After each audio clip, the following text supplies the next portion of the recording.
Halo guys, welcome back to Korea Dawit bersama orang Korea yang kompeten.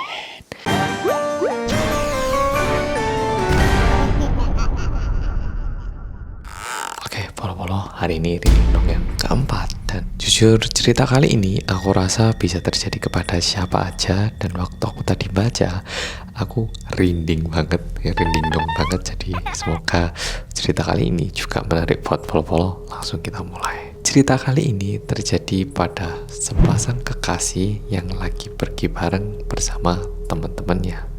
Kalau dibilang lebih tepatnya, si cewek, si cowok, dan teman-temannya si cowok gitu ya. Jadi mereka ini bersama-sama naik gunung karena di puncak gunung itu ada satu tempat penginapan yang sudah mereka pesan dengan tujuan mereka mau main bersama gitu. Berbeda dengan yang dibayangkan, ternyata pada hari H itu turun hujan sehingga jalannya itu menjadi lebih licin dan sedikit lebih berbahaya. Mungkin karena mereka itu guyonan sama teman, terus juga udah terlalu seneng, si cewek ini kepleset dan kakinya itu terpelintir. Cederanya ini cukup parah sehingga si cewek itu nggak bisa jalan, dan si cowok-cowok ini akhirnya memutuskan untuk mencari bantuan karena gunungnya itu cukup naik gini. Jadi kalau mereka sendiri yang ngangkat takutnya malah banyak yang cedera.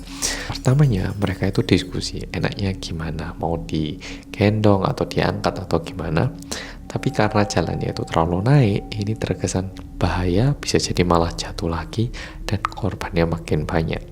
Sehingga mereka diskusi lagi, mikir, oh kalau gitu kita nyari bantuan aja. Tapi karena ini di tengah gunung, lebih baik kita ini mencari bareng-bareng, sedangkan si cewek itu tinggal di tempat ini gitu. Sebenarnya si cowok itu tidak mau meninggalkan ceweknya, cuman kalau misalnya nggak mencari pertolongan sekarang, takutnya itu malah malam dan malah nggak kelihatan jalannya. Jadi semuanya pergi mencar, dan setelah itu si ceweknya itu kan nunggu sendiri gitu ya di tengah gunung. 5 menit, 10 menit, udah ada kayak 30 menit, itu kayak nggak ada yang kembali. Udah gitu, sinyal di gunung kan agak putus-putus ya toh.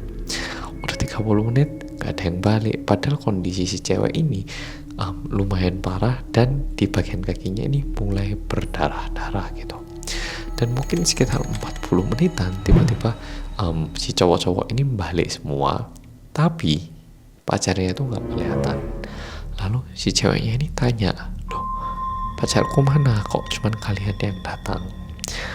Teman-temannya ini bilang, sorry banget, tadi kita itu lagi jalan dan pacar kamu tadi tuh nggak nyadar kalau dia itu lagi ada di tebing. Nah dia itu kepleset dan kayaknya dia mati. Jadi sorry banget, tapi kayaknya kita harus cari cara untuk naik ke tempat penginapan sebelum hari gelap. Awalnya mau cari bantuan, tapi malah berakhir dengan bencana. Akhirnya mereka itu naik ke tempat penginapan. Dan sesampainya di penginapan, si cewek bareng teman-temannya itu lagi istirahat. Tiba-tiba dia itu mendengar suara pacarnya dari luar tempat penginapan. Seketika itu si cewek itu mau keluar dan mau bukakan pintu. Teman-teman si cowok itu malah melarang si cewek untuk membuka pintu dan bilang, kayaknya jangan dibukain deh. Kayaknya dia itu udah jadi makhluk yang udah gak sama lagi kayak kita. Bilang kayak gitu. Si cewek sebenarnya juga agak mikir, aduh gimana ya, dibukakan gak, dibukakan gak. Tapi karena dia ini cukup yakin kalau itu pacarnya, dibuka pintunya. Dan seketika pintunya itu dibuka, pacarnya ini langsung memegang tangan si perempuan dan bilang, yang selamat itu cuma aku, mereka itu semua bukan manusia. Dan habis itu mereka ini lari keluar. Udah gitu mereka lari kan yang berdua. Tiba-tiba sekitar 100 meter setelah itu, si cewek ini bilang ke si cowok, iya yang selamat cuma kamu. Oke, mungkin polo-polo gak paham sama situasinya, tapi kejadian sebenarnya adalah si cewek ini juga mati. Dan yang benar-benar masih selamat itu cuman si cowok. Jadi ternyata si cewek, waktu dia menunggu bantuan datang, dia itu ternyata udah terlalu kehilangan banyak darah, sehingga dia itu meninggal dan didatangi oleh arwah teman-teman lainnya yang meninggal. Dan setelah ketemu si cowok ini mau menyelamatkan pacarnya, tapi di situ pacarnya bilang bahwa yang manusia itu cuman kamu di antara kita.